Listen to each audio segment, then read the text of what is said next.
Push it once. And you don't have to hold it down. There. Okay, today we're going to learn how to do the back stitch. And you're going to use the back stitch to sew something on the front of a piece of fabric. I'm going to sew this red square on the front of this yellow square.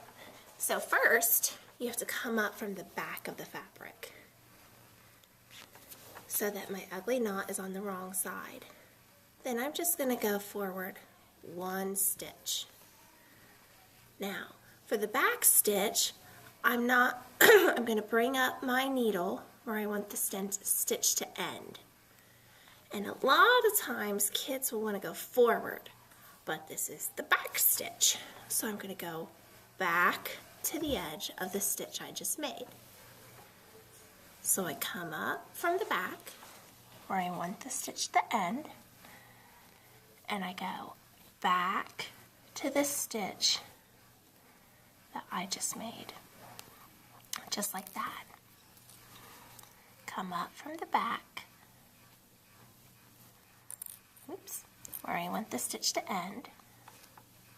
I want it to end here. And I go back to the edge of the stitch that I just made, just like that. And it kind of looks like a machine stitch.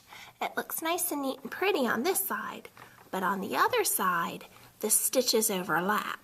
That way, they're much stronger and they'll hold on. Now, if I want to tie off the back stitch, if I'm done, then I go underneath a stitch, and then I get the loop, and then I go through the loop, and it'll tie it onto that stitch. And I'm going to do this 3 times just to make sure that nothing happens to it. 1, 2, 3, and then I cut this off and I'm all done.